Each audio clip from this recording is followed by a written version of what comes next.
पहला विचार जो हर नशेड़ी के भीतर होता है उसको कहते हैं कपट।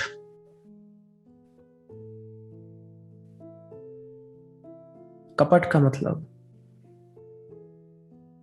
अपने स्वादानुसार हर एक घटना को मतलब प्रदान करना, providing N interpretation that suits your need. एक बहुत मजेदार कहानी है, मेरे गुरु मुझे बताते थे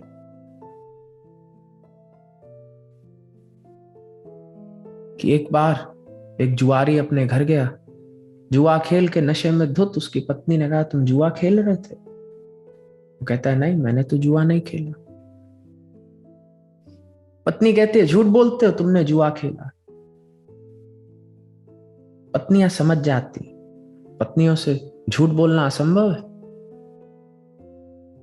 अंदर तक देख लेती।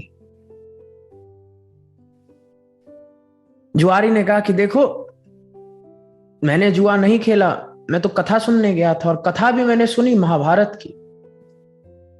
और महाभारत में मैंने सुना कि युधिष्ठिर जुआ खेलते थे और उन्हें धर्मराज कहा जाता था। तो अगर मैंने जुआ खेला भी तो क्या हुआ? अगर युधिष्ठिर धर्मराज थे तो आज से तुम भी मुझे धर्मराज बोलो। और पत्नी ने उसकी आंखों में देख उससे कहा, अच्छा, युधिष्ठिर धर्मराज थे, ये तुमने सुन लिया, लेकिन तुमने ये नहीं सुना कि द्रौपदी के 5 पति थे।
इवॉल्व हो गए कि अब शरीर मांगते हैं उसको, और अगर नहीं दोगे तो विड्रॉल, चिड़चिड़े हो जाओगे, स्ट्रेस होगा, एंजाइटी, शरीर फटने को आ जाएगा।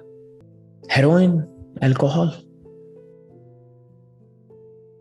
और एक बार विड्रॉल आने शुरू हो जाए, शरीर मांगना शुरू कर दे, फिर तुम उसको कितना भी समझा दो कि ये कपट है, वो कभी मान ही नहीं सकता। फिर बहुत मेहनत लगेगी, बहुत श्रद्धा लगेगी, बहुत तप लगेगा कि उसकी कपट टूटे। और ऐसे व्यक्ति को तुम बोलो कि फोरम में साधना करो, गुरु का ज्ञान तो पहुंच रहा है, बोलेगा ना। गुरु सामने बैठेंगे तो फिर गुरु सामने भी आके बैठ जाएंगे, वो बोलेगा कि अरे अभी तो हमारी सास की बहू की चाची की मामी की ताई की शादी है।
अब हमसे नहीं हो पाएगा।